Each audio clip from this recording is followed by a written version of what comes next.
Olá, torcedor palmeirense. Eu, HP, comentarista esportivo do Nação Alviverde, voltei para trazer o seu giro de notícias e novas informações do nosso Verdão querido. Uma informação muito boa que está começando a ganhar força nos bastidores é sobre o jovem goleiro Aranha, destaque do Sub-20, principalmente na hora das penalidades, e está sendo indicado pelo JP como a principal referência da próxima geração para subir no final do ano, pois na cabeça do dirigente ele é o nome perfeito para ser preparado para assumir a vaga do Everton, aquele mesmo braços de jacaré agora. E em contrapartida ainda existe um forte interesse de um grupo de empresários para colocar o Micael do Atlético Paranaense no Palmeiras, esse mesmo goleiro que foi aquele que fechou o gol no ano passado quando nos enfrentou. E sobre tudo isso eu não vou ficar em cima do muro não, pois o Aranha já deveria estar no profissional há muito tempo, e digo ainda que se ele estivesse nessa copinha no lugar do David, que até foi embora, nós teríamos chegado à final contra o Corinthians. E se a diretoria tiver mesmo confiança na palavra do JP, nem pensaria absolutamente nada mais e já o colocaria para treinar com o principal time para adquirir a necessária experiência, pois a qualidade da base evoluiu tanto de uns anos para cá, mas sobre a questão do gol deixou a desejar e muito, e não podemos em hipótese alguma abandonar a tradição da nossa escola de goleiros, já que é uma identidade que tem de ser levada muito a sério, viu? Palmeiras! É Emerson Pó Royal de um lado, é Mauro Júnior do outro, e nada de aparecer uma notícia oficial sobre o futuro das laterais. E assim como foi repassado no último giro aqui mesmo no canal, o Palmeiras tem um pensamento apenas pro Super Mundial, e essas especulações de que o clube já está pensando no ano que vem é uma tremenda de uma verdadeira balela. E só para deixar de reflexão para todos, o Palmeiras ainda não sabe nem quem será o técnico no ano que vem. Como é que então já estariam pensando em contratações para a próxima temporada, né?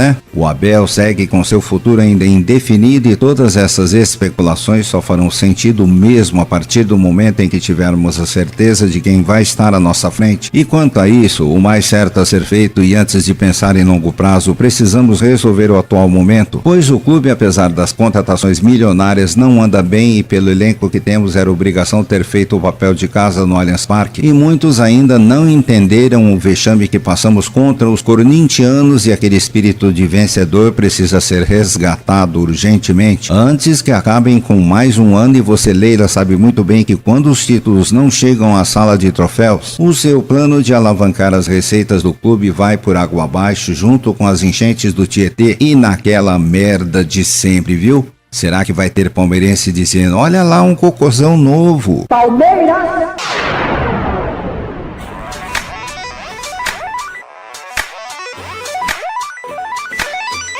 Bom, eu tô ficando por aqui com o giro de notícias de hoje do nosso Verdão e retorno amanhã, se Deus assim o quiser. Obrigado pelos views e likes para os nossos vídeo posts diários, e continuem assim, pois estaremos sempre juntos por aqui com essa nossa torcida apaixonada e que muito ama esse nosso Verdão em Deca campeão. Até amanhã e avante Palmeiras sempre, que de fato é campeão.